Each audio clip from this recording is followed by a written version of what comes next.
Okay, सबसे पहले अगर रिकॉल कर लेते हैं कौन कौन सी फॉर्म हमने तीन पढ़ी थी। तो कॉम्प्लेक्स नंबर में हमने पढ़ा था कि तीन तरह से कॉम्प्लेक्स नंबर को हम डिनोट कर सकते हैं।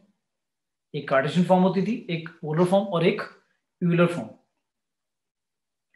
तो कार्टेशियन फॉर्म क्या होती थी हमारी, z इक्वल्स टू हम लिखते थे x प्लस आई वाई, जिसमें x और y क्या होते थे, एक होता था रियल पार्ट और एक होता था इमेजिनरी पार्ट, जिसमें x और y दोनों के दोनों कहां से बिलोंग करने चाहिए, रियल नंबर से। सेकंड करी थी हमने, z को ऐसे भी लिख सकते हैं r cos theta plus i sin theta. ये होती थी हमारी पोलर फॉर्म, जिसमें r क्या होता था, कोई बताएगा? r क्या होता था? मॉडुलस। मॉड z होता था। ठीक है। और फिर हमने करी थी यूलर फॉर्म, z को और कैसे लिख देते हैं, r e की पावर i थीटा। ये था हमारा यूलर फॉर्म, जिसमें जिसमें e की पावर जो i थीटा है that is equal to cos theta plus i sin theta. ठीक है। और अगर मैं इसका मॉड निकालूंगा तो कोई बताएगा क्या आएगा? अगर इसका मॉड निकालते हैं तो क्या आएगा? अगर e raised to power i theta का अगर मॉड निकालेंगे, मतलब cos theta plus i sin theta का मॉड निकालेंगे, तो क्या आएगा answer? Cos square theta plus. Sin square theta का रूट आएगा, तो कितना हो जाएगा बेटा, वन नहीं आएगा? Yes sir. तो बताया था मैंने कि e की पावर i थीटा का मॉड जब भी करोगे क्या आएगा, वन आएगा। ठीक है, क्लियर। इसके बाद हमने कुछ प्रॉपर्टीज करी थी मॉडुलस और आर्गुमेंट की। तो मैंने कुछ ऐसा बताया था कि अगर आप z की पावर n का मॉड करो या फिर मॉड z करके पावर n करो, सेम आएगा आंसर। आर्गुमेंट में क्या होता था, अगर आर्गुमेंट z की पावर n है तो वो क्या हो जाएगा, एन क्या हो आर जाता था, में। n टाइम्स हो जाता था ना, यही ना, क्लियर। Yes sir. हमने लास्ट लास्ट में जब क्लास एंड करी थी तो कोई क्वेश्चन भी करा था जिसमें हमने मॉडुलस और आर्गुमेंट निकाले थे। ओके, अब आता है कुछ इंपॉर्टेंट प्रॉपर्टीज जो याद रखनी है आपको। जैसे अगर मैंने बोला कि cos theta plus i sine theta लिखा है, क्योंकि देखो क्या होगा, ज्यादातर जो हम क्वेश्चंस कर रहे हैं वो कार्टेशियन फॉर्म में रखकर कर रहे हैं। पोलर फॉर्म के हमने क्वेश्चन करे थे कुछ, कि अगर आपको पोलर फॉर्म में चेंज करना है। और लास्ट मैंने बताया यूलर फॉर्म।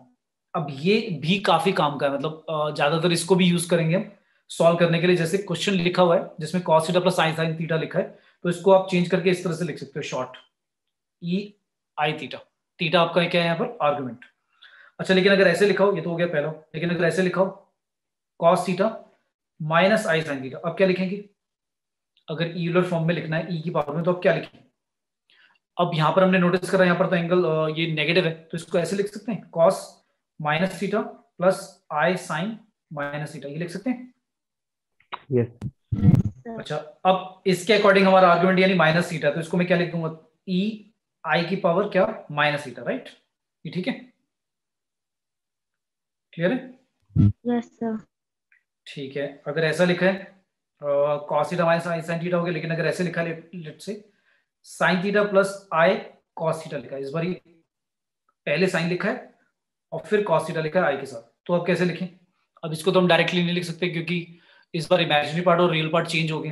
तो क्या करते हैं, एक काम करते हैं, आई कॉमन ले लेते हैं, क्योंकि cos के साथ आई लिखा हुआ है, वो हटाने के लिए हमने आई कॉमन ले लिया। तो क्या बचेगा, cos theta plus sine theta के साथ आई लिखा ही नहीं हुआ था, तो वन बाय आई लिख दें, ये ठीक है। इक्वलिटी मेंटेन करने के लिए मैंने क्या कर दिया, साइन थीटा के साथ वन बाय आई लिख दिया। अच्छा, वन बाय आई को अगर रैशनलाइज करूंगा तो क्या आएगा बताओ? वन बाय आई को अगर रैशनलाइज करोगे तो क्या आएगा? माइनस आई। माइनस आई, वेरी गुड।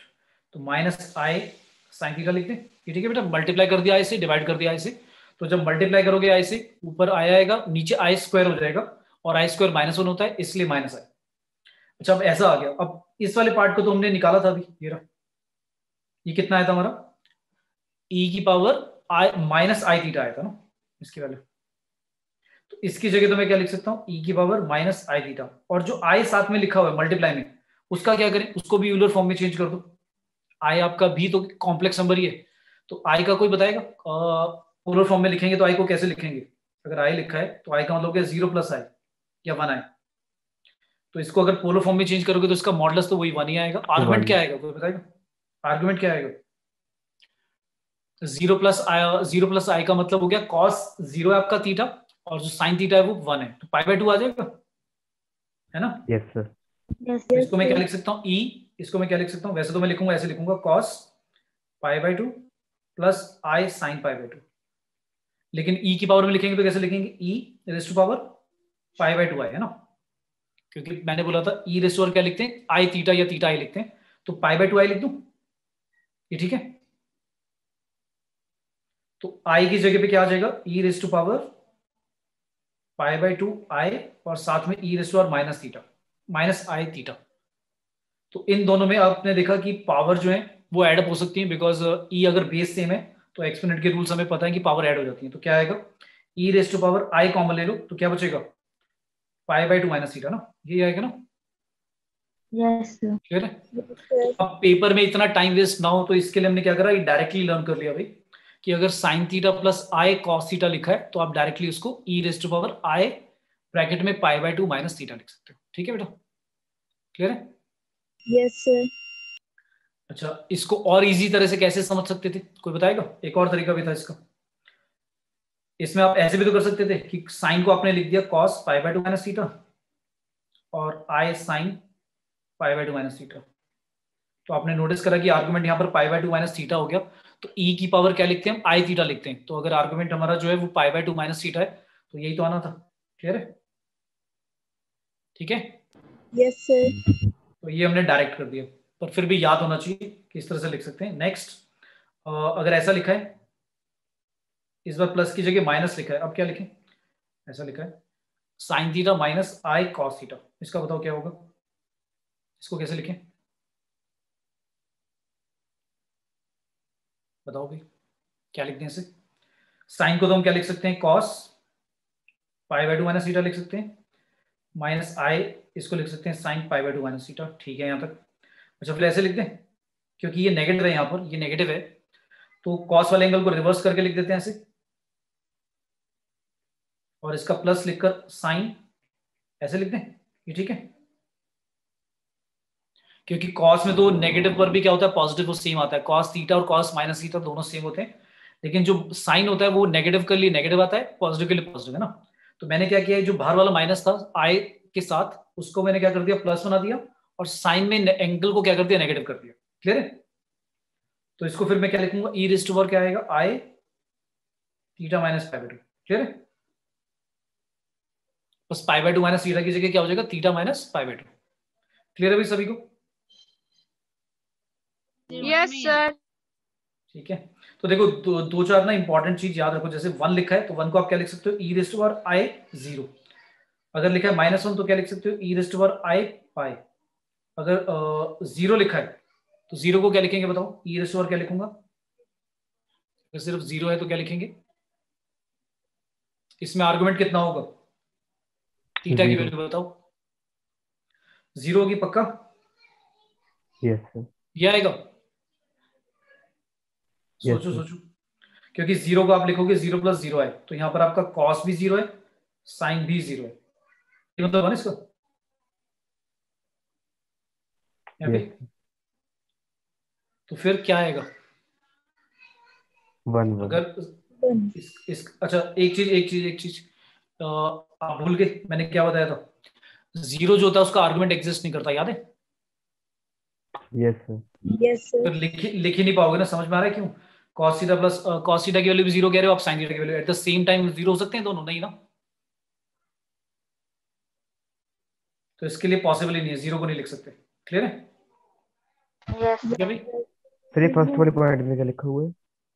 बेटा फर्स्ट लिखा है 1 इक्वल्स टू, मैंने लिखा है आई 0, आई 0 मतलब ई पावर 0 डायरेक्टली, है ना, ये ऐसे लिख दिया, ठीक है, यस।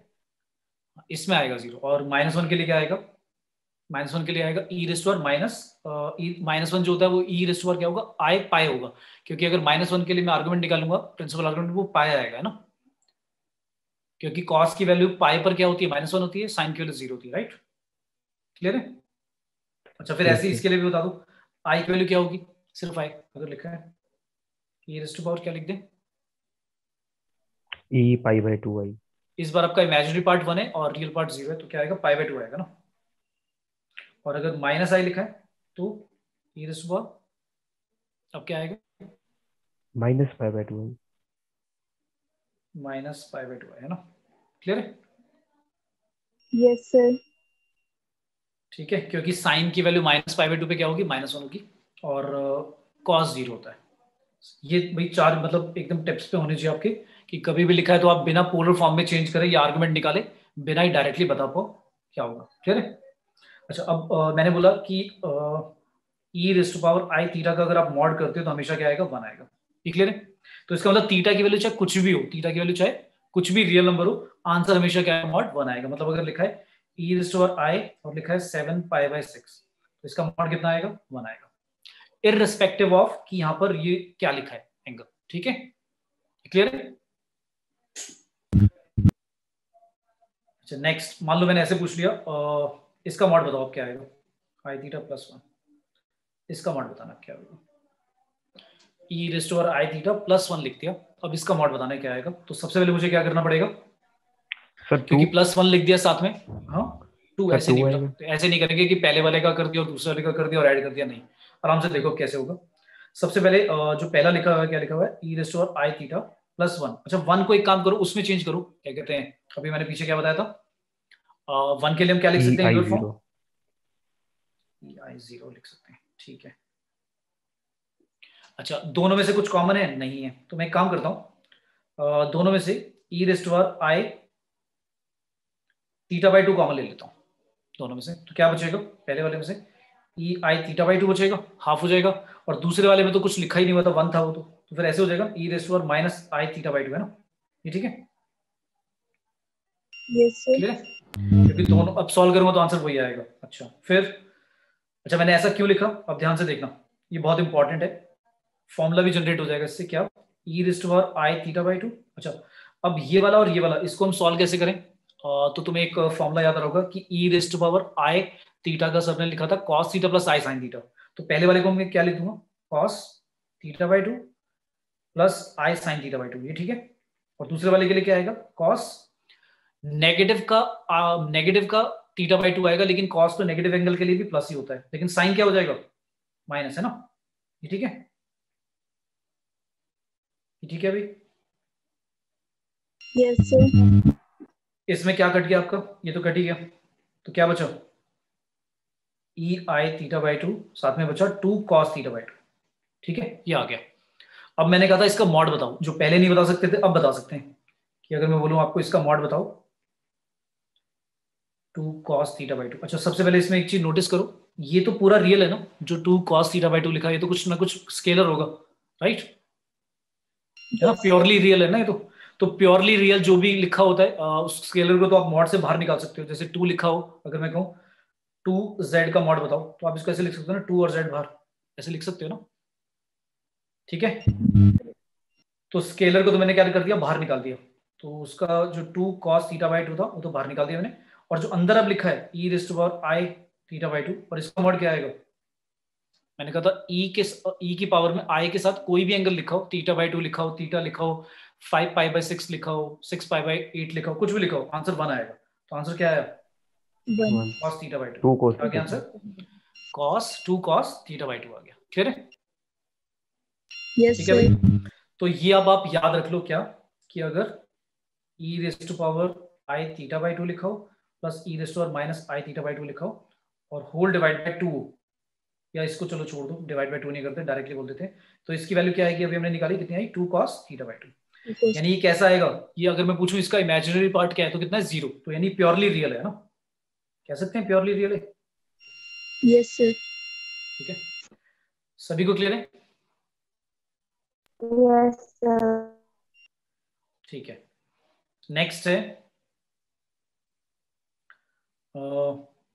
अच्छा अब ऐसे बोल दिया, ये तो मैंने एक पहला लिख दिया, अब यानी इसकी किसकी वैल्यू आई है, e rest to power i theta plus 1 की वैल्यू क्या आई थी, 2 cos थीटा/2, और साथ में क्या आया था, साथ में आया था हमारा सर 2 cos नहीं, साथ में angle E rest to power क्या आया था, आई थीटा/2, ये आया था ना, ठीक है, तो ये पहला फॉर्मूला हो गया। अगर ई आई थीटा -1 लिखा है तो क्या आएगा, +1 में कॉस आता है, इसमें क्या आएगा माइनस, इसमें आ जाएगा साइन आएगा, आपका सॉल्व करके वही वैसी क्या आएगा 2 साइन थीटा बाई 2 और ई की पावर क्या आएगा साथ में पाई पाई प्लस थीटा बाई 2, कुछ ऐसा आएगा। तो ये दो फॉर्मूले लर्न कर लो, ठीक है। तो अगर मैं इन दोनों के मॉडुलस बोलूं तो एक का आएगा 2 cos थीटा बाई 2 और एक का आएगा 2 sin थीटा बाई 2। तो यानी कि यहां से जो मैं फॉर्मूला कह रहा था डेराइव हो जाएगा, वो क्या डेराइव हो गया 2 cos थीटा बाई 2 अगर कहीं पे लिखा तो उसको आप लिख सकते हो e i theta plus 1 sorry क्या आएगा e i theta plus e minus I theta by 2। अगर मैं इन दोनों को प्लस करता हूं ई रेस्ट और आई थीटा और प्लस ई रेस्ट और माइनस आई थीटा और होल डिवाइड बाय 2 करता हूं, तो यहां पर एंगल था थीटा बाई 2 था यहां पर, है ना। तो अगर ये थीटा बाई 2 मैं हटा दूं दोनों का, तो फिर यहां पर भी क्या हो जाएगा 2 cos थीटा हो जाएगा। 2 को मैं डिवाइड में ले गया तो सिर्फ cos थीटा आएगा। तो ये आएगा भी फॉर्मूला ई रेस्ट और I theta plus E raised और माइनस आई थीटा होल डिवाइड बाय 2 आपका आएगा cos थीटा, और इसी तरह से sin थीटा की वैल्यू आएगी ई रेस्ट और I theta minus E raised और माइनस आई theta whole divide by 2i। इसमें डिवाइड बाय 2i भी लिखना पड़ेगा, ठीक है। Yes, sir. Yes, sir. तो ये दो फॉर्मूले cos थीटा और sin थीटा के e की पावर में लर्न होने चाहिए, ठीक है, ताकि अगर कहीं पे cos से sin लिखा है तो मैनिपुलेशन करके इस तरह से हम लिख पाए, ठीक है। Yes, sir. अच्छा अब भाई ऐसा क्वेश्चन आ गया, लेट्स से स्क्वायर रूट निकालना। अब इसके बाद अब पढ़ते हैं स्क्वायर रूट कैसे निकालते हैं किसी कॉम्प्लेक्स नंबर का। स्क्वायर रूट ऑफ z, मान लो z ऐसा दिया है 7 माइनस 24 है, इसका आपको क्या निकालना है स्क्वायर रूट निकालना है। तो मान लिया लेट 7 माइनस 24 आए, इसका जो स्क्वायर रूट है वो कुछ कॉम्प्लेक्स नंबर ही होगा, लेट से मान लिया ऐसा होगा a प्लस आई बी। तो बेसिकली आपको a की और b की वैल्यू निकालनी है और आंसर आ जाएगा। तो इसके लिए आप क्या करोगे बोथ साइड क्या करोगे स्क्वायरिंग करोगे, राइट। हमने क्या कर दिया स्क्वायरिंग बोथ साइड करा, तो क्या आया 7 माइनस 24 आए इज इक्वल टू क्या आएगा बताओ a square plus I square B square आएगा, लेकिन आई स्क्वायर क्योंकि -1 होता है तो डायरेक्टली माइनस बी स्क्वायर लिख दो, ये ठीक है। Yes sir. और प्लस का आएगा 2ab। अब आपको पता है अगर दो साइड दोनों कॉम्प्लेक्स नंबर अगर इक्वल है, मतलब लेफ्ट साइड और राइट साइड इक्वल है, तो आप बेसिकली क्या करोगे दोनों साइड रियल पार्ट और इमेजिनरी पार्ट कंपेयर करोगे। तो रियल पार्ट लेफ्ट साइड पे कितना है 7, राइट साइड पे कोई बताओ कितना है रियल पार्ट, सिर्फ रियल पार्ट 7 कितना है भाई सर। ए स्क्वायर माइनस बी ए स्क्वायर माइनस बी स्क्वायर, ये आपका रियल है ना। और इमेजिनरी पार्ट लेफ्ट साइड पे है -24 और राइट साइड पे इमेजिनरी पार्ट कितना है 2ab, है ना। ठीक है, तो यहां से एक काम करते हैं ab की वैल्यू आ गई कितनी -12, तो b की वैल्यू निकाल देते हैं -12 बाई a आ गया, और इसको कहां पुट कर देते हैं यहाँ पे पुट कर देते हैं, क्वाड्रेटिक बन जाएगी। क्या आ गया 7 equals to a square minus 144 by a square. LCM लिया तो कितना आ गया a4 माइनस 7a स्क्वायर और -144 इक्वल टू 0, ये आ गया। क्या जल्दी से इसकी बताओ मिडल स्प्लिटिंग हो जाएगी, मल्टीप्लाई करके -144 ऐड करके -7, बताओ दो नंबर ऐसे 16 9 जब 144 होता है, राइट। Yes sir. और 16 माइनस 9 करके 7 भी आ जाएगा। तो माइनस का 16 होगा या 9 माइनस का होगा, माइनस का 16 माइनस का 16 और प्लस का होगा 9, ठीक है। -144 इक्वल टू, तो इसका आ गया अभी तुम्हारा a स्क्वायर -16 और ये आएगा a square plus 9 equal to चल रहा है 0। तो a की वैल्यू क्या होगी a स्क्वायर आ गया 16 आ गया, या फिर a स्क्वायर की वैल्यू 9 माइनस का 9 होगी। क्या -9 पॉसिबल है a की वैल्यू a स्क्वायर की वैल्यू? No sir. क्योंकि जो a और b माना है हमने, याद होगा तुम्हें, याद है मैंने कॉम्प्लेक्स नंबर में बताया था कि जब भी आप किसी कॉम्प्लेक्स नंबर को ऐसे लिखते हो a प्लस आई बी की फॉर्म में, यहाँ पर a और b क्या होंगे भाई रियल होंगे, ठीक है, क्लियर है। मतलब a खुद कॉम्प्लेक्स नंबर नहीं है, a जो और b जो लिखे वो रियल और इमेजिनरी पार्ट है, वो कॉम्प्लेक्स नहीं है, वो प्योरली रियल है, ठीक है। तो इसलिए इसको इग्नोर कर दिया भाई। ये तो कॉम्प्लेक्स नंबर में तो वैसे मैं इग्नोर नहीं करता, मैं कह देता कि अगर a कॉम्प्लेक्स नंबर है तो इसका आंसर हो जाता 3i और -3i, है ना। पर हमने क्योंकि बोला कि a रियल है तो a स्क्वायर -9 नहीं हो सकता, तो उसको इग्नोर कर दिया। तो यहां से a की वैल्यू आ गई, तो क्या 4 या -4। अच्छा a अगर 4 है तो b कितना होगा कोई बताएगा? a की वैल्यू अगर 4 है तो b क्या लेंगे? b क्या आएगा यहाँ से माइनस का 3 आएगा भाई, नेगेटिव आएगा क्योंकि अगर ए बी का प्रोडक्ट नेगेटिव था तो ए पॉजिटिव तो बी नेगेटिव वाला होगा उसके साथ, और अगर ये -4 है तो ये प्लस का 3 होगा। तो इसका मतलब क्या आ गया हमारा रूट, क्या था 7 - 24i का रूट क्या आ गया, हमने माना था a प्लस आई बी, तो a प्लस आई बी या फिर a plus I B, clear है? तो या तो ये होगा या ये, ठीक है, मतलब 2 रूट आ गए बेसिकली, क्लियर है? बोलो भी, आया सभी को समझ में? Yes sir. ठीक है, तो जल्दी से आगे चलते हैं। अब मान लो ऐसा दे दिया हमें, एक थ्योरम है जिसको बोलते हैं हम डी, पहले ही पढ़ लेते हैं, डी मोवायर्स थ्योरम। क्या कहती है डी मोवायर्स थ्योरम? ये कहती है कि अगर लिखा है cos theta plus i sine theta whole power n, अगर होल पावर n लिखा है यानी कि बेसिकली ई आई थीटा की होल पावर n लिखा है, तो इसको क्या लिख सकते हैं, ऐसे लिख सकते हैं cos n theta plus i sign n theta यानी कि बेसिकली ई की पावर आई एन थीटा, ठीक है, ऐसा लिख सकते हैं। पर इसके लिए कंडीशन क्या है कि n क्या होना चाहिए, इंटीजर होना चाहिए। क्या होना चाहिए, इंटीजर, फ्रैक्शन में नहीं होना चाहिए, मतलब 1/2 1/3 होगा तो ये वर्क नहीं करेगा, ठीक है? तो ये पहली बात। अच्छा, अगर मान लो मैंने ऐसा क्वेश्चन किया, क्वेश्चन है let's say z equal to दिया हुआ है √3/2 प्लस i/2 की होल पावर 5 और प्लस √3/2 माइनस i/2 की होल पावर 5, और मैंने कहा कि z की वैल्यू निकालो कितना होगा, और ये चलो ऐसे बोल दिया फाइंड, ये बोल दिया इफ, और फिर बोल दिया find real part of z। मैंने कहा रियल पार्ट बताओ z का क्या होगा। तो रियल पार्ट z निकालने के लिए हमने क्या किया, सबसे पहले अगर 5 पावर लिखा तो क्या अब इसको बाइनोमियल थ्योरम के थ्रू एक्सपेंड करूं, नहीं ना, क्योंकि हमने अभी थ्योरम लिखी है ऊपर, याद है, दिख रही है किसी को? cos theta plus i sine theta की पावर n को इस तरह से ओपन कर सकते हैं, और यहाँ पर इंटीजर ये पावर, तो एक काम करते हैं पहले से पोलर फॉर्म में बताओ क्या लिखूं, √3/2 प्लस i/2 को पोलर फॉर्म, इसका r कितना आएगा अगर r निकालते हैं तो? सर √3। एक मिनट, √3/2 का स्क्वायर करोगे क्या आएगा, 3/4 आएगा, 1/2 का स्क्वायर करोगे 1/4, 3/4 1/4 1 आ गया, 1 का रूट तो 1 ही आएगा, तो इसका तो r तो 1 ही आएगा, इसका कुछ फर्क ही नहीं पड़ा। अच्छा, फिर अब थीटा की वैल्यू बताओ, आर्गुमेंट, प्रिंसिपल आर्गुमेंट कितना आएगा जल्दी से। cos की वैल्यू √3/2, साइन की वैल्यू 1/2, फर्स्ट क्वाड्रेंट है, कहाँ पे होती है ये तो एकदम देख कर ही आ जाना चाहिए। अब आपको क्या लिखना है, 5/6 बताओ क्या लिख दूं? 5/6 तो ऐसे लिख दूं ei π/6, ये ठीक है, चलेगा? Yes Yes. की सर। बार में लिख दिया ऐसे, क्योंकि ई यूलर फॉर्म लिखने में इजी भी है, क्योंकि सिंगल एक लाइक थिंग लिखनी पड़ती है, सिंगल टर्म लिखनी पड़ती है, तो थोड़ा सा इजी हो जाता है लिखना। अगर एक्सपेंड करने की जरूरत पड़ेगी तो हमें पता है कि आर्गुमेंट π/6 रखकर cos π/6 प्लस आई साइन π/6 लिख देंगे, ठीक है? कुछ नहीं समझ में आएगा तो। और पावर क्या चल रहा है, 5 चल रहा है, ठीक है? फिर नेक्स्ट का क्या आएगा बताओ जल्दी से।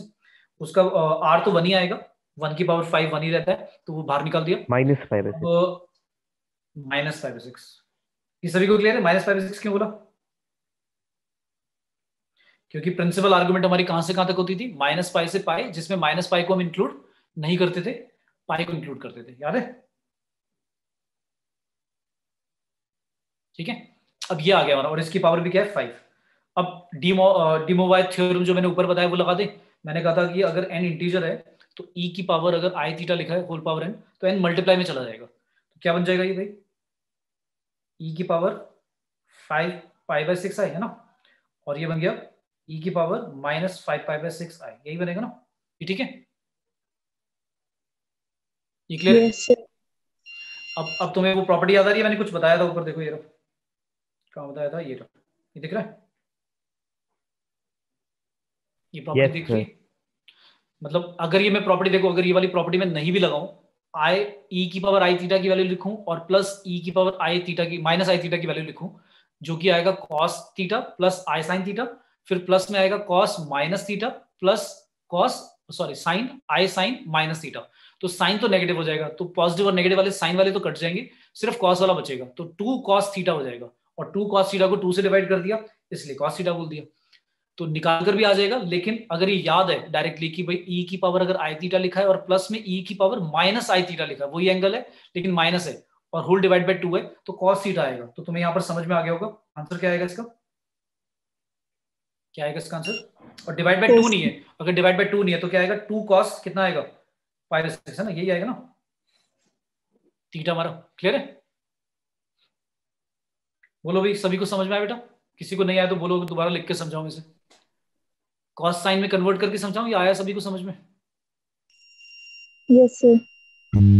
ठीक है, तो क्योंकि देखो होता क्या बेसिकली, जो आपने एंगल लिया है -5/6, उसमें जब साइन की वैल्यू निकालोगे तो साइन का नेगेटिव वाला जो पार्ट है वो बाहर अंदर मतलब जो अंदर एंगल में लिखा होगा वो बाहर आ जाएगा। जब आप ये लिखोगे आई साइन -5/6 तो ये नेगेटिव बाहर आ जाएगा ऐसे, और पहले वाले में पॉजिटिव ही चलेगा। तो आई जो इमेजिनरी पार्ट है आपका ये वाला, ये कैंसिल हो जाएगा पूरा, तो सिर्फ कॉस वाली टर्म बचेगी। तो cos 5/6, दूसरे में भी cos 5/6, दोनों ऐड होके क्या बन जाएगा, 2 cos 5/6 बन जाएगा। और इसकी वैल्यू निकाल सकते हैं, जल्दी से बता दो। 5/6 को क्या लिखते हैं, पाई माइनस 5/6, कौन सा क्वाड्रेंट है, पॉजिटिव आएगा नेगेटिव आएगा cos 5/6 जो मैंने लिखा है, सर बताओ भाई। सर नेगेटिव आएगा।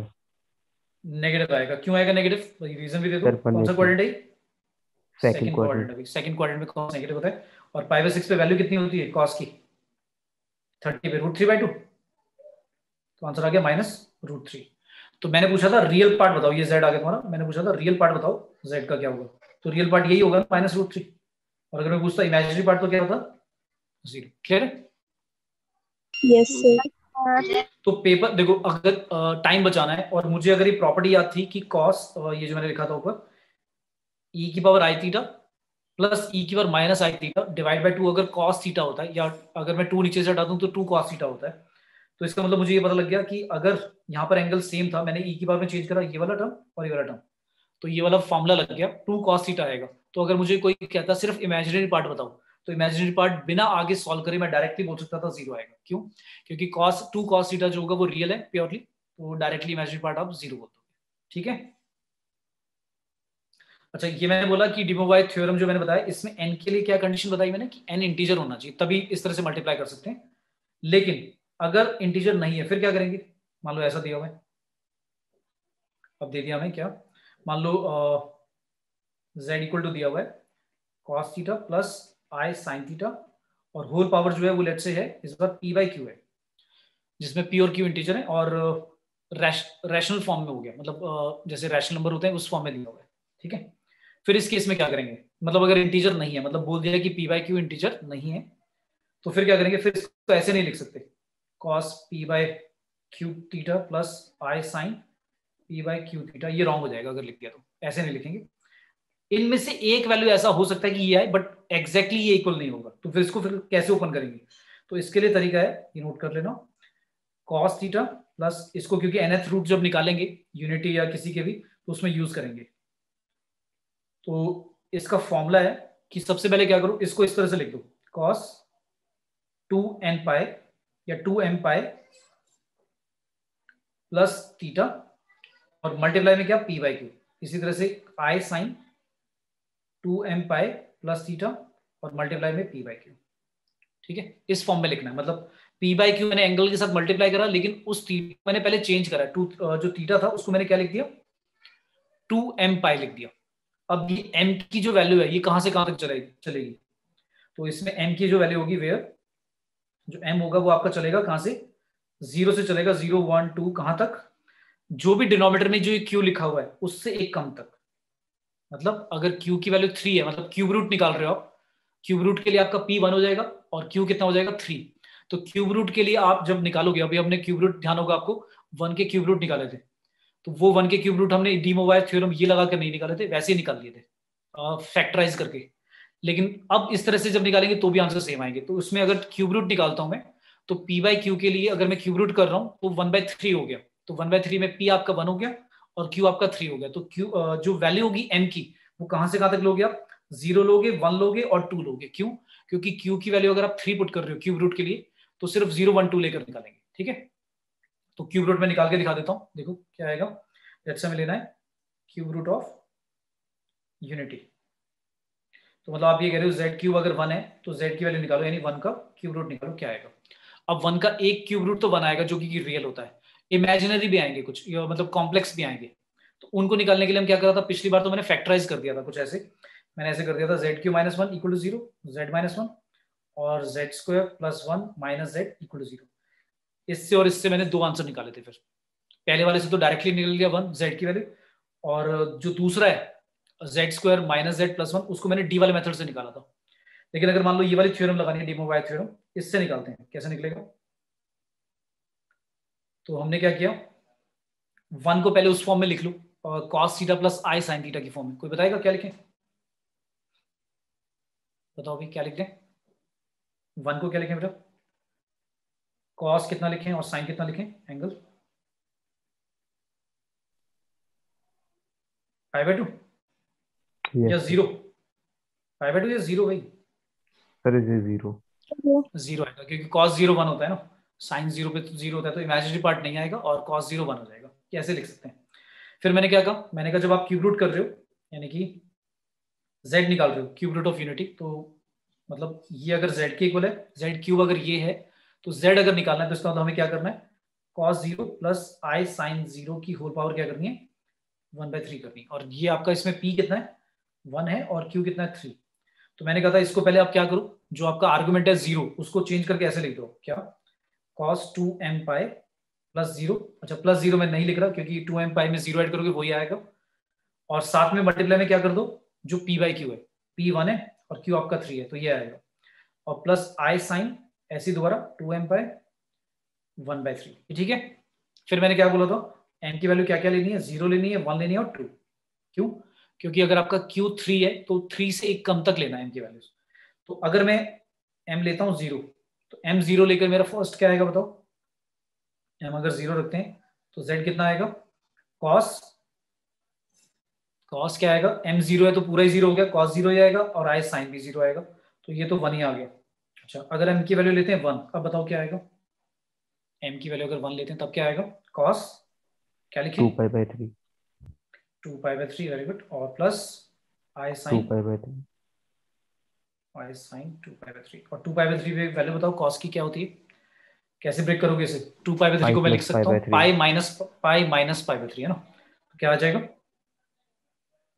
सेकंड क्वाड्रेंट में क्या होगा, cos की वैल्यू माइनस पाई माइनस π/3 लिख दूंगा, प्लस आई साइन में भी ऐसी पाई माइनस π/3, तो क्या आएगा आंसर, -1/2 z इक्वल टू आ गया, माइनस का cos π/3 आएगा, और साइन में क्या माइनस आएगा प्लस ही आएगा, प्लस ही आएगा, राइट, क्योंकि सेकंड क्वाड्रेंट में साइन पॉजिटिव होता है, और π/3 होता है आपका 60 पे cos की वैल्यू होती है 1/2 और साइन की वैल्यू होती है √3/2। याद आ रहा है, यही आया था हमारा आंसर, -1 प्लस √3i/2, ये हमारा एक क्यूब रूट आया था यूनिटी का। और अगर m की वैल्यू हम 2 लेते हैं तब क्या आएगा, z इक्वल्स टू cos 4 हो जाएगा। क्यों, क्योंकि 2m पाई है, m की वैल्यू अगर 2 पुट करूंगा तो 4 पाई हो जाएगा, तो 4π/3 आएगा, प्लस का i साइन 4π/3, और इसमें दोनों ही नेगेटिव आएंगे, ठीक है, ठीक है भाई, जिनको हम ओमेगा और ओमेगा स्क्वायर से नोट करते थे, याद आ रहा है। Yes sir Yes, sir. अच्छा इसमें एक प्रॉपर्टी भी थी कि अगर सारे रूट्स को हम ऐड करते हैं तो क्या आएगा आंसर, 0 आता था, याद है, प्रूव करके क्या आएगा। और किसी एक रूट का जैसे ओमेगा है, कॉम्प्लेक्स रूट, उसकी अगर पे पावर n करता हूं तो आंसर क्या आएगा, n नहीं सॉरी, यहाँ पर 3 करते हैं, सॉरी, क्योंकि हम क्यूब रूट निकाल रहे हैं ना, 3 कर दो तो क्या आएगा 1, राइट, क्लियर है। ये दो प्रॉपर्टी बताई थी मैंने, बहुत important, cube Yes, root of sir. Unity की, ठीक है। तो अब ये तो हो गया क्यूब रूट, अब मान लो nth रूट निकाला होता है यूनिटी का, हाँ बोलेगा, कुछ भी पूछ लो अगर नहीं आया तो बेटा समझ में, कुछ भी अगर कहीं डाउट है, कंफ्यूजन है, पूछ लो, ठीक है यहाँ तक। Done sir Yes, sir. अब इसी तरह से मान लो मुझे nth रूट निकालना होता है इसका, क्या निकालना होता, nth रूट ऑफ यूनिटी। तो इसकी कुछ प्रॉपर्टीज नहीं है जो याद रखनी है आपको, और कैसे निकालेंगे ये भी देख लो। तो जैसे मान लो दिया हुआ है, हमें बोल रहे हैं अगर 1 का nth रूट निकालना है, मतलब z की पावर n क्या होगा 1, तो हमें z निकालना है, यानी 1 की पावर 1/n ये निकालना है, n यहाँ पर कुछ भी हो सकता है, ठीक है। तो कैसे निकालेंगे, तो सबसे पहले 1 को आप चेंज करो किसमें, मैंने बताया था cos 0 पोलर फॉर्म में चेंज कर लो I sin 0 होल पावर कितना 1/n। इसको सॉल्व करना है।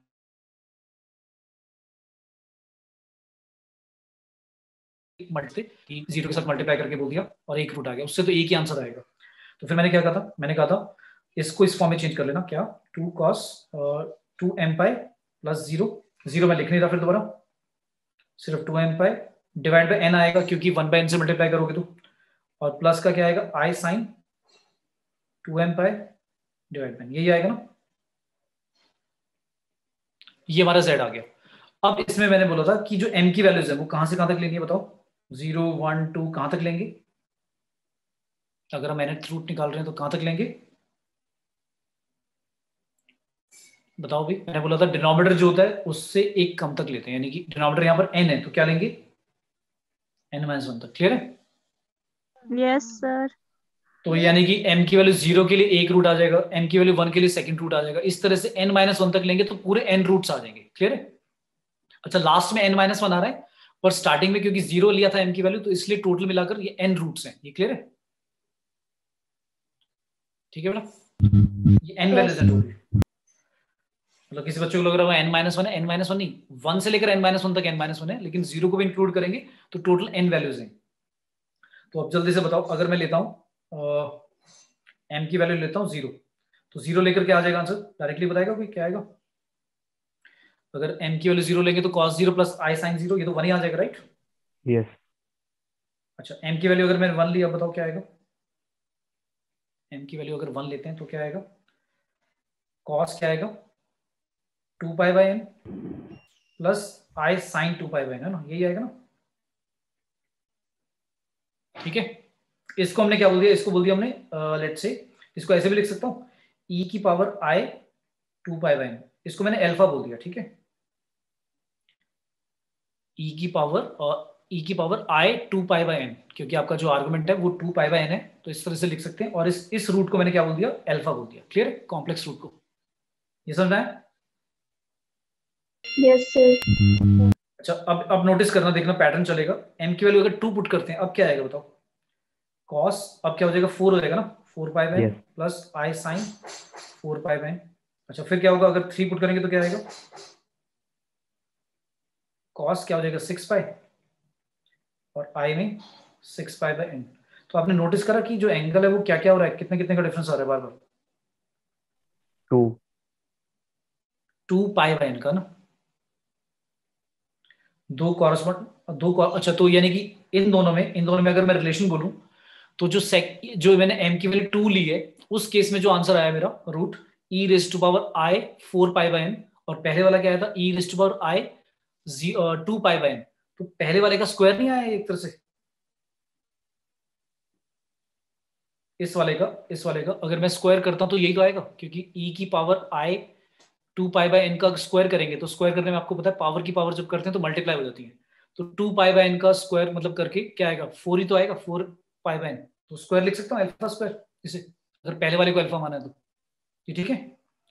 इसी तरह से ये क्या हो जाएगा e raise to power I 6 pi by n, तो ये अल्फा क्यूब हो जाएगा, ये समझ में आ रहा है? तो इस तरह से चलता रहेगा, जब m की वैल्यू आप n-1 पुट करोगे तो क्या आएगा लास्ट में, अल्फा की पावर n-1, राइट, यही आएगा ना। क्लियर है अभी सभी को?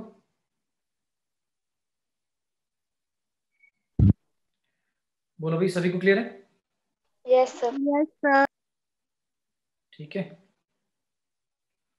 तो इस तरह से हमने क्या कर दिए, nth रूट निकाल दिए यूनिटी के 1 के। अच्छा अब इनकी एक प्रॉपर्टी है क्या, जैसे हमने क्यूब रूट में सीखा था कि क्यूब रूट में जब 3 रूट आए थे हमारे 1 ओमेगा ओमेगा स्क्वायर, तो उनका सम 0 आया था, तो यहाँ पर भी क्या है, अगर ये सारे रूट्स में कंसिडर कर रहा हूँ 1 alpha alpha square alpha cube, कहां तक अल्फा के और n-1, ये सारे क्या है nth रूट्स ऑफ यूनिटी, 1 के क्या है ये nth रूट है, तो इन सब का सम, अब इसकी कुछ प्रॉपर्टीज हैं जो याद रखनी है आपको, properties of nth root of unity. तो क्या प्रॉपर्टीज हैं, पहली आती है कि अगर z की पावर n करोगे, सॉरी अल्फा की पावर, अल्फा मतलब कोई भी रूट है तो उसकी पावर n करोगे क्या आएगा 1 आएगा, तो ये तो पता ही है हमें, हमने क्वेश्चन ये लिया था कि z की पावर n क्या आएगा 1, तो 1 के हमने nth रूट निकाले थे, तो ऑब्वियस है। सेकंड, अगर मैं बेसिकली किसी रूट की भी पावर n करूंगा तो भी क्या आएगा आंसर 1 आएगा। तो इसका मतलब ये हुआ कि अल्फा की पावर n अगर 1 है तो अल्फा स्क्वायर की पावर n भी क्या होगी 1 होगी, ठीक है। मतलब अगर अल्फा स्क्वायर की पावर n करेंगे वो भी 1 आएगा, अल्फा क्यूब की पावर n करेंगे वो भी 1 आएगा, ठीक है। थर्ड प्रॉपर्टी है, अगर मैं इनका सम कर देता हूं, अगर मैं इन सबका सम कर देता हूं, अच्छा ये मैं प्रूव करके दिखाऊं कि अल्फा की पावर n 1 क्यों है। यस वैसे सर। तो क्वाइट ऑब्वियस है, क्वाइट ऑब्वियस है कि भाई जिस जिस जो मान लो 1 के आप nth रूट निकाल रहे हो, तो जो भी रूट है उनकी पावर अगर n रेज कर दोगे तो आंसर सेम आएगा, 1 ही आएगा। पर इसको प्रूव कर देते हैं। अल्फा की वैल्यू किसी को याद है? फर्स्ट जो हमने लिखा था ये कितना आया था? ये आया था e की power i 2 pi by n आया था, e की power i 2 pi by n।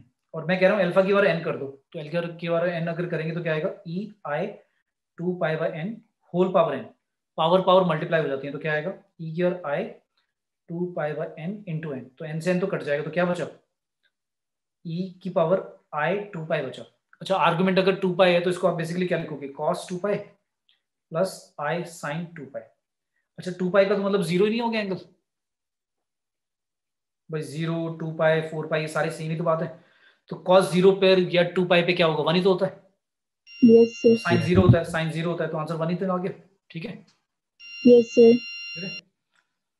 तो बेटा ये वाली फॉर्म ना जो यूलर फॉर्म है ये बहुत अच्छी तरह से समझ लो कि अगर लिखा हो कुछ भी कॉम्प्लेक्स नंबर उसको पोलर फॉर्म में अगर आपने कन्वर्ट करा तो उसको e की पावर में किस तरह से लिखना है ये याद रखो, i के साथ आर्गुमेंट वाला पार्ट अटैच कर दो, ठीक है। क्लियर है? क्योंकि इससे क्या होगा ना जब आपको लिखोगे सॉल्विंग करोगे कई बार क्या होगा कॉस और साइन की फॉर्म में, या अगर मैं स्टैंडर्ड फॉर्म लेता हूँ जो कार्टेशियन फॉर्म था उससे अगर सॉल्व करूंगा तो आंसर बहुत डिफिकल्ट हो जाएंगे सॉल्व करने। लेकिन जब e की पावर में इस तरह से लिख देते हैं बहुत ईजी हो जाता है, क्योंकि सिर्फ r जो इसका मॉडुलस होता है वो साथ में अटैच कर दो। तो जब पावर वगैरह करेंगे हम तो हमें पता है कि e की पावर जब करते हैं हम तो पावर टू द पावर वाला रूल लगा सकते हैं डायरेक्टली, इंस्टेड ऑफ डूइंग की लाइक 2 2 3 3 बार मल्टीप्लाई किया, ठीक है। अच्छा फिर नेक्स्ट प्रॉपर्टी ये हो गया कि मैंने बोला कि किसी भी रूट की पावर n करोगे रेज करोगे तो n रेज करने पे 1 ही आएगा आंसर। थर्ड प्रॉपर्टी अगर इनका सम करता हूं मैं सभी रूट्स का, 1 हमारा पहला रूट था, फिर अल्फा अल्फा स्क्वायर, इन सभी रूट्स का अगर मैं सम करता हूं तो क्या आएगा आंसर 0 आएगा, क्या आएगा 0, ठीक है। क्लियर है? इसको भी प्रूव कर सकते हैं, करूं प्रूफ? बताओ भाई प्रूफ यस करूं? इसमें इसमें क्या लगा देते हैं हम, जीपी लगा देते हैं, क्या लगा देते हैं जीपी लगा देते हैं। तो सबसे पहले इनफाइनाइट इनफाइनाइट जीपी होती थी और एक नॉर्मल जीपी होता था, तो सम ऑफ एन टर्म्स का फॉर्मूला क्या होता था जीपी का, याद है किसी को? बताओ भाई एस एन का फॉर्मूला क्या होता था जीपी का बेटा, किसी को याद आ रहा है? ए आर की power n minus one upon R minus one, याद आ रहा है? यही होता था। ए आपका कितना है 1, आर कितना है, आर कितना है भाई अल्फा ही तो है, अल्फा की power n minus one divide by alpha minus one. अब आपको पता है अभी मैंने प्रूव करके दिखाया कि अल्फा की पावर n क्या आएगा, किसी भी रूट की पावर n करने पे 1 आएगा, तो न्यूमरेटर पार्ट कितना हो गया 0 हो गया, तो 0 अपॉन अल्फा माइनस वन क्या आएगा 0। क्लियर है? Yes sir. इस तरह से आया है, मतलब थोड़ा सा याद भी रखो कि जैसे ये sum of GP sum of AP बेटा ये सीक्वेंस सीरीज में लाइक हमने पढ़े थे ना। नेक्स्ट है अगर मैं इनका प्रोडक्ट कर देता हूँ मल्टीप्लाई कर देता हूँ 1 alpha alpha square alpha cube, अब क्या आएगा अल्फा 4, इस तरह से अल्फा की और n माइनस वन तक। तो इसको कैसे लिख सकते हैं, अल्फा की पावर ऐसे लिखते हैं 1 2 3 एड अप ही तो हो रही है, कहां तक जाएगा ये n माइनस वन तक जाएगा। तो ये समझ में आ रहा है क्या है 1 2 3 4 कहां तक n माइनस वन तक, ये क्या बन गई, कौन सी सीक्वेंस बन गया, एपी नहीं बन गया? Yes sir. Yes sir. AP का सम क्या होता था याद है किसी को? n/2, n कितना है यहाँ पर, टोटल टर्म्स कितनी है n माइनस वन है, n माइनस 1/2 आएगा, n माइनस 1/2 आएगा, ट्वाइस a आएगा जो कि 1 है। अच्छा n जब n माइनस वन करोगे तो n minus one minus one हो जाएगा, क्योंकि n ही हमारा n माइनस वन है, तो n माइनस टू इंटू में d कितना है 1, सॉल्व करके क्या आएगा अल्फा की पावर n माइनस 1/2 और अंदर आएगा 2 प्लस n माइनस 2, तो 2 से 2 कट गया, तो क्या आ गया बेसिकली अल्फा की power n times n minus 1/2, ठीक है भाई। ये क्या आ गया इनका, ये इनका प्रोडक्ट आ गया, और ऊपर क्या निकाला था हमने सम, सम कितना आया था सभी रूट्स का सम कितना आएगा? 0 आएगा। क्लियर है यहाँ तक? Yes yes sir. किसी को डाउट इसमें? अब इसकी कुछ ज्योमेट्रिकल इंटरप्रिटेशन भी दे देता हूँ कि क्या है जो n रूट्स निकाले हमने। मान लो एक सर्कल लिया हमने जिसका रेडियस कितना है? जिसका रेडियस ले लिया हमने 1। अच्छा 1 क्यों ले रहा हूं मैं? ये सारे जितने भी आप लिख रहे हो alpha, alpha square, alpha cube, ये सारे के सारे इनका मॉडुलस कोई बताएगा क्या होगा? अगर मैं कहता हूं अल्फा स्क्वायर का मॉडुलस बताओ कितना है? जो सेकंड थर्ड रूट था अल्फा स्क्वायर, क्या आएगा इसका मॉडुलस? 1 नहीं आएगा? यस तो ये सर। सारे के सारे यूनिमॉड्यूलर है। क्यों है यूनिमॉड्यूलर? मैंने बोला था ई की पावर आई थीटा लिखा हो जिसमें थीटा अगर रियल हो, थीटा ध्यान रखना रियल होना चाहिए, मतलब ई की पावर आई जेड लिखा हो, जेड अगर कॉम्प्लेक्स लिखा हो तब 1 नहीं होगा मॉड, तब तो निकालना पड़ेगा फिर। तो अगर मैं बोल रहा हूँ ई की पावर आई थीटा लिखा है जिसमें थीटा की वैल्यू आप कोई भी रियल लिखते हो, 2π/n, 2π/8, 2π/4 कुछ भी लिखो, हमेशा उसका मॉड क्या आएगा? 1 आएगा। तो जितने भी लिखे हुए हैं उनमें सभी में ई की पावर आई थीटा जो है, थीटा रियल होगा ना सभी में। ये बात क्लियर है सभी को? Yes sir. तो सभी का मॉड क्या आएगा भाई? ध्यान रखना, इन सभी का मॉड क्या आएगा? 1 आएगा। तो मैंने क्या बोला? मैंने बोला एक सर्कल लिया, यूनिट सर्कल, जिसका रेडियस कितना है? 1, यानी कि सारे जो कॉम्प्लेक्स नंबर, ये जो मैंने nth रूट निकाला यूनिटी का, वो सारे के सारे इस यूनिट सर्कल पे होंगे। क्यों होंगे यूनिट सर्कल पे? ये बात क्लियर हुई? क्योंकि सारे के सारे जो है उनका मॉडुलस कितना है? ओरिजिन से मतलब डिस्टेंस जो होगा वो कितना होगा? 1। तो ये पहला ले लिया हमने 1,0। ध्यान है कॉम्प्लेक्स नंबर हम डिनोट करते थे, जैसे हमारा पहला रूट क्या आया था? nth रूट आया था 1 + 0 आए, तो 1,0 उसका कॉरेस्पॉन्डिंग पॉइंट हो गया। फिर जो सेकंड निकाला था मैंने अल्फा, वो क्या आया था? सेकंड निकाला हमने अल्फा की वैल्यू क्या निकाली थी हमने? ई की पावर आई 2π/n आया था, है ना? ई की पावर आई 2π/n। तो ये जो अल्फा है ये आपका कहीं यहाँ पे होगा लेट से, लेकिन मैंने यूनिट सर्कल पे क्यों लिया? मुझे पता कैसे है कि वो यूनिट सर्कल पे ही होगा जिसका रेडियस 1 है। क्योंकि अभी मैंने बोला ना कि जो भी इनका मॉड निकालोगे, मॉड क्या होता था? डिस्टेंस ना बेसिकली। तो ये मॉड अल्फा जब निकालोगे तो 1 आएगा ना। तो इसका मतलब ये हो गया कि जितने भी रूट्स हैं सारे के सारे यूनिट सर्कल पे होंगे क्योंकि सबका रेडियस 1 है। ठीक है? Yes sir. तो ये आपका अल्फा हो जाएगा, ये आपने क्या लिख दिया? अल्फा। फिर इसी तरह से अल्फा स्क्वायर आएगा, वो भी इसी पे कहीं पे लाई करेगा। फिर आपका अल्फा क्यूब, ऐसे ही चलता रहेगा ये। अल्फा क्यूब कहाँ होगा? लेफ्ट में होगा, राइट में होगा, वो तो डिपेंड करेगा आप कौन सा रूट निकाल रहे हो। मतलब क्यूब रूट निकाल रहे हो 1 का, 4th रूट निकाल रहे हो, 5th रूट, क्या निकाल रहे हो? ठीक है, उस पर डिपेंड करेगा। तो इसी तरह से चलेंगे। और इन सभी के बीच में जो एंगल होगा, कोई बताएगा कितना होगा? इन सभी के बीच में ये इक्वली स्पेस्ड होंगे सारे के सारे। तो ये टोटल कितने रूट्स थे? n रूट थे ना? Yes sir. अच्छा, टोटल पूरा सर्कल का एंगल, पूरा कंप्लीट एंगल कितना होता है? 2π। तो अगर 2π पूरे का पूरा एंगल है और कितने रूट्स हैं हमारे पास? n रूट्स हैं, तो कितना एंगल होगा इन दोनों के बीच में? मतलब दो कंसेक्यूटिव जो रूट्स हैं उनके बीच में एंगल कितना होगा? 2π/n। वेरी गुड, सभी को क्लियर है बेटा? Yes sir. ठीक है। तो अगर मैं ये बोल देता क्यूब रूट है ये, अगर मैं बोल देता क्यूब रूट निकाले, 3 रूट निकाले क्यूब रूट, तो उनके बीच में बताओ कितनी स्पेसिंग होगी और कितने का एंगल होगा? तो क्यूब रूट में एक तो आया था हमारा 1,0 आया था, दूसरा क्या आया था? Omega, omega square. तो अगर 3 है तो इनके बीच में कितना कितना एंगल होगा बताओ? 2π/3 होगा ना। अब 2π/3 कितना होता है? 2π पूरा एंगल हो गया और डिवाइड बाय 3 इतना एंगल होगा दो कंसेक्यूटिव रूट्स के बीच में, यानी कितना हो गया? 120 डिग्री, है ना? क्लियर है? Yes sir. आया समझ में? तो 120 यानी 90 से तो आगे ही होगा यहाँ पे ऐसे, और दूसरा मान लो यहाँ होगा। तो कुछ ऐसा बन जाएगा। क्लियर है? और ये पता है कैसा ट्रायंगल है? ये कैसा ट्रायंगल होगा भाई? Sir equilateral. स्पेशली बता सकते हैं इसके बारे में? आइसोसेलेस है, इक्विलेटरल, क्या है ये? क्या मैं प्रूव कर सकता हूँ इक्विलेटरल ट्रायंगल है? ये क्वेश्चन आ जाएगा लेट्स से पेपर में कि जो क्यूब रूट ऑफ यूनिटी है उनको हम यूनिट सर्कल पे प्लॉट करें इस तरह से, तो कैसा ट्रायंगल बनाएगा? इक्विलेटरल बनाएगा, आइसोसेलेस बनाएगा, राइट एंगल ट्रायंगल बनाएगा, स्केलिन बनाएगा, क्या बनाएगा? तो कैसे पता लगाएंगे? सबसे पहले मैंने क्या बोला था अभी? दो कंसेक्यूटिव रूट्स के बीच में जो एंगल होगा वो कितना होगा? ये हमने निकाल चुके हैं, कितना है? ये 120 आपका, राइट, यही है ना? Yes, ठीक है। sir. फिर इन दोनों के बीच में भी ये एंगल कितना है? 120 है, और इन दोनों के बीच में ये एंगल भी कितना है? 120, टोटल हो गया 360। ठीक है, अब ये कैसे मैं बोल सकता हूँ कि ये इक्विलेटरल ट्राइंगल है? तो इसको कैसे बताएं, बताओ,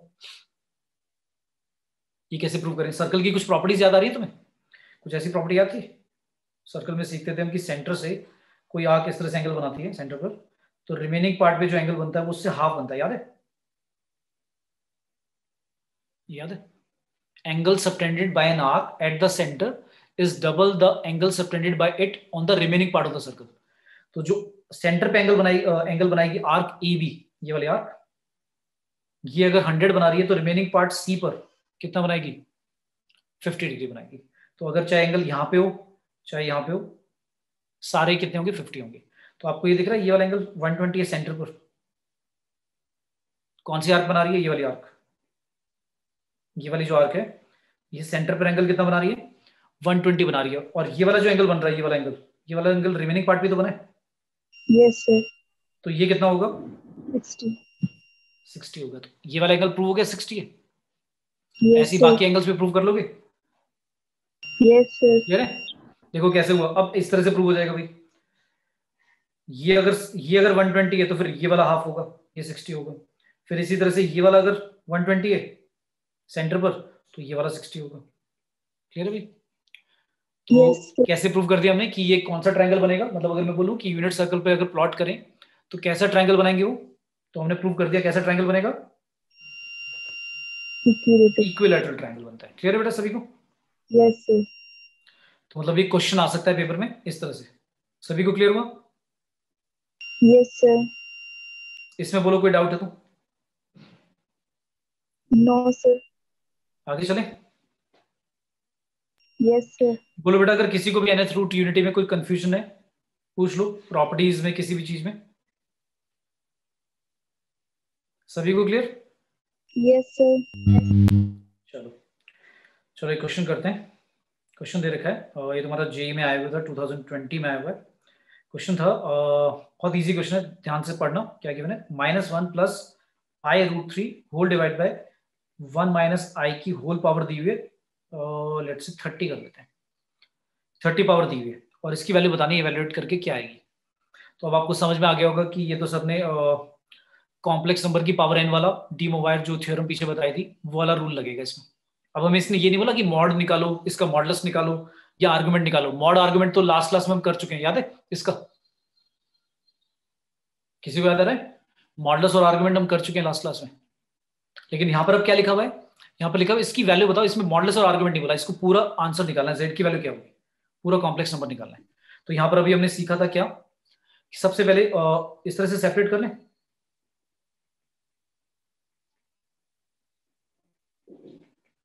ठीक है, सेपरेट कर लिया। अब जल्दी से इन दोनों की पोलर फॉर्म बता दो मुझे, क्या आएगी? पोलर फॉर्म या यूलर फॉर्म, जो भी तुम्हें इजी लगती है। प्रेफरेबली तुम्हें क्या करना चाहिए? यूलर फॉर्म में चेंज करना चाहिए। तो यूलर फॉर्म के लिए बस तुम्हें क्या करना है, इसका आर मतलब मॉडुलस कितना है और आर्गुमेंट कितना है, प्रिंसिपल आर्गुमेंट, वो निकाल लो कितना आएगा। तो -1 प्लस i√3 का निकाल दो और 1 माइनस आई का निकाल दो। कोई भी एक बच्चा बता दो कितना आ रहा है बेटा?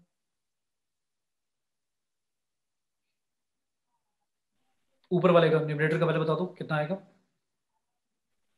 सर -c माइनस, पहले बताओ मॉडुलस कितना होगा ऊपर वाले का? -i plus i√3। इसका मैं सिर्फ r बोल रहा हूँ, r कितना होगा इसका? सर 2 r2 आएगा। और थीटा कितना आएगा? सर पाई पाई आ रहा है भाई? Yes sir. यार पाई कैसे आ जाएगा? पक्का पाई आ रहा है? पाई नहीं आएगा भाई।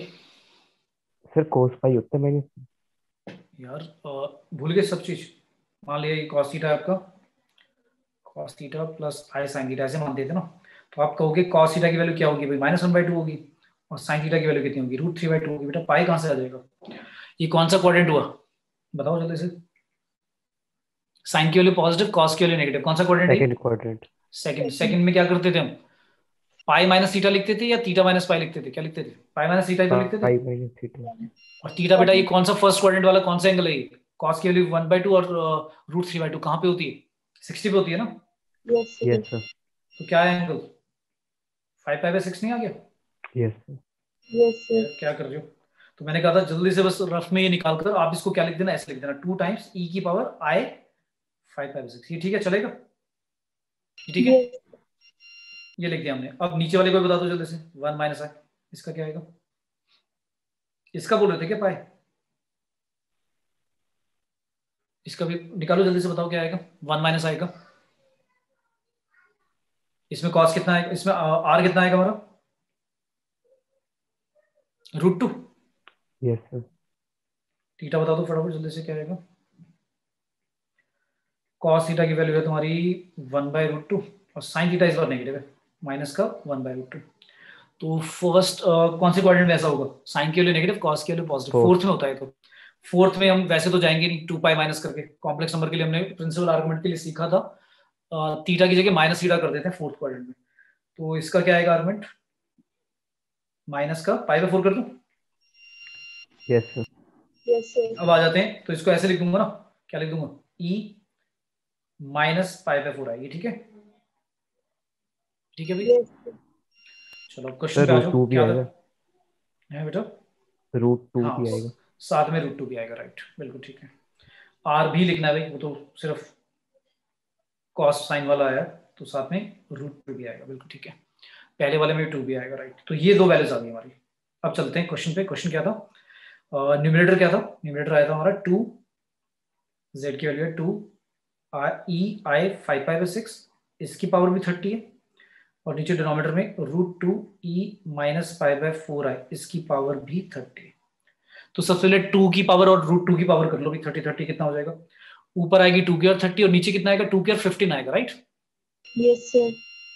तो ऊपर कितना हो जाएगा? 2 की और 15 लिख दें, ये ठीक है न्यूमरेटर में।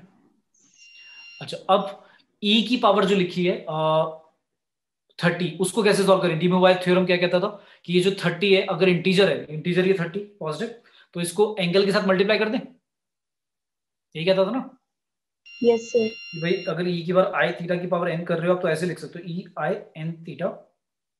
कब कब करते हैं ऐसा? जब n आपका क्या होता है? इंटीजर होता है, तो कर सकते हैं मल्टीप्लाई। तो क्या आएगा? e की पावर बता दो क्या आएगा?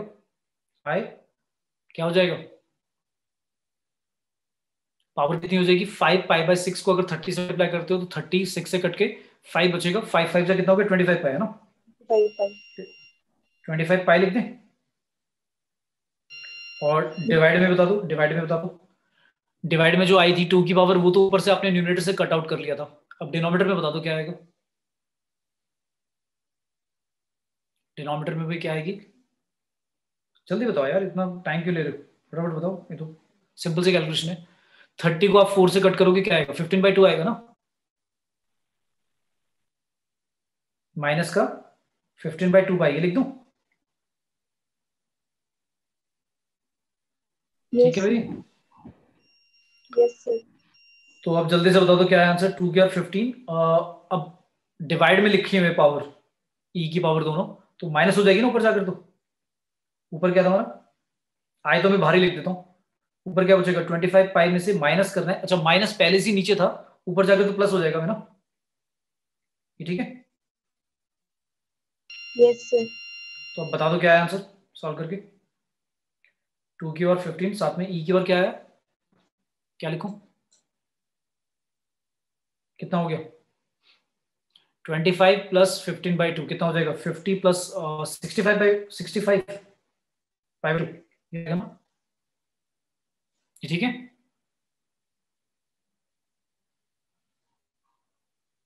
बोलो भाई। Yes. Yes, sir. ओके, अब इसको सॉल्व कैसे करें? क्योंकि इसको भी सॉल्व भी तो करना है भी। 2 की और 15 तो चलो ऐसे ही छोड़ देते हैं अभी, आंसर चलो ऐसे ही दे रखा होगा, ऑप्शन ऐसे ही होंगे 2 की और 15। 2 की और 10 तक तो मुझे पता है क्या होता है, 1024। 1024 को 2 की और 5 यानी 32 से और मल्टीप्लाई करना पड़ेगा।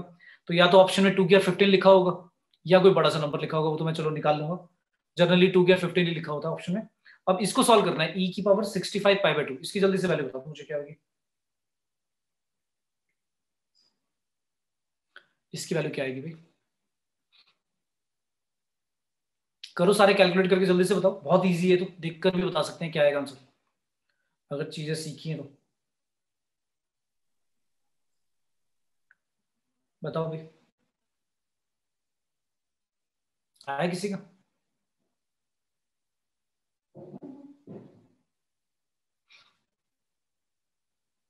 कितना आया भाई?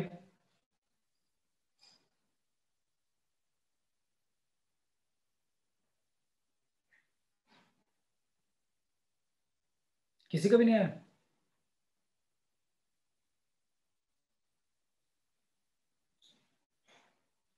Sixty five pi by two कितना आएगा?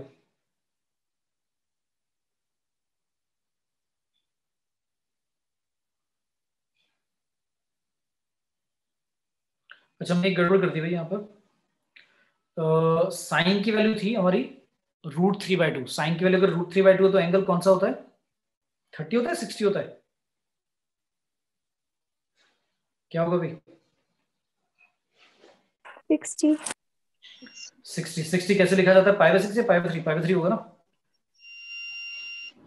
तो ये चेंज कर लेना भाई, इसमें हमारा 2π/3 आया है पावर। ठीक है, कौन सा था ये वाला जो हमने लिखा था कितना, e की पावर 5π/6 लिख दिया था, इसको लिख देना 2π/3 आएगा भाई। तो ये छोटी छोटी मिस्टेक पेपर में ध्यान रखो, नहीं होनी चाहिए, ध्यान से, तुम भी ध्यान से करो। और यहां पर क्या हो जाएगा फिर? यहां पर आएगा भाई, चेंज कर देते हैं, कितना हो जाएगा? 2π/3 था, 2π/3 यानी ऊपर कितना आएगा? 3 से 30 कट जाएगा, तो ये आएगा 20 पाई। तो 20 पाई में 15π/2 ऐड करना है, बता दो कितना आएगा? 55 है ना, तो 55 आ गया। बता दो भाई इसका आंसर, अभी तक नहीं आया किसी का भी?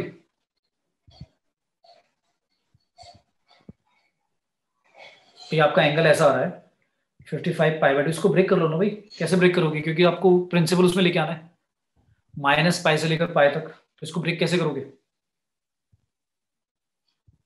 बताओ, क्या लिखें?